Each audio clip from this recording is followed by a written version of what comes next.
In today's video, I'm going to show you exactly how to submit links in Trello cards step by step.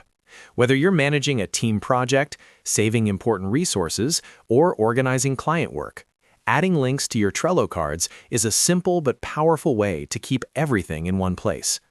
By the end of this tutorial, you'll know how to create a card and attach any link directly to it in just a few clicks. If this video helps you out, make sure to hit that like button and subscribe to the channel for more simple and practical Trello tutorials. All right, let's get started.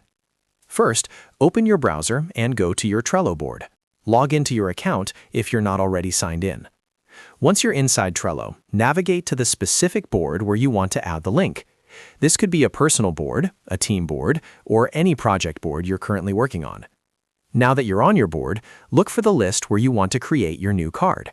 At the bottom of that list, click on the option that says Add a Card. This will open a text field where you can enter the title of your new card.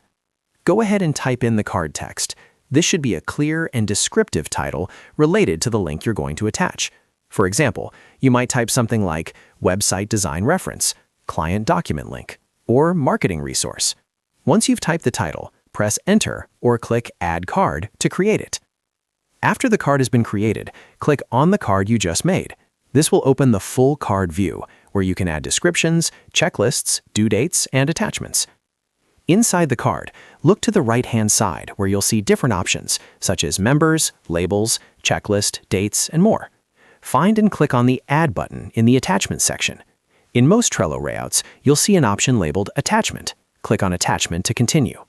When the attachment options appear, you'll be able to choose where you want to attach a file or link from. Since we're submitting a link, look for the field that allows you to enter a URL. Click into the URL field, then type or paste the link you want to attach to this card. This could be a Google Doc, a website, a YouTube video, a cloud storage file, or any other online resource. After pasting the link, double-check that it's correct to avoid broken links. Once you're sure everything looks good, click on the Insert button. Trello will now attach the link directly to your card. You'll see it appear as an attachment, often with a preview if Trello supports that type of link. At this point, your link has successfully been submitted to the Trello card. Anyone with access to the board can now click on that attachment and instantly open the resource. This makes collaboration much easier and keeps all related materials organized in one place. Finally, once you're done reviewing the card and confirming the link is attached properly, you can close the card by clicking the close icon in the top corner or simply clicking outside the card window. Your changes are saved automatically, so there's no need to press a save button. And that's it. That's exactly how to submit links in Trello cards quickly and efficiently. As you can see, it only takes a few clicks to create a card, attach a link, and keep your workflow organized. If you found this tutorial helpful, make sure to like this video and subscribe to the channel for more Trello tips and productivity guides. Thanks for watching, and I'll see you in the next video.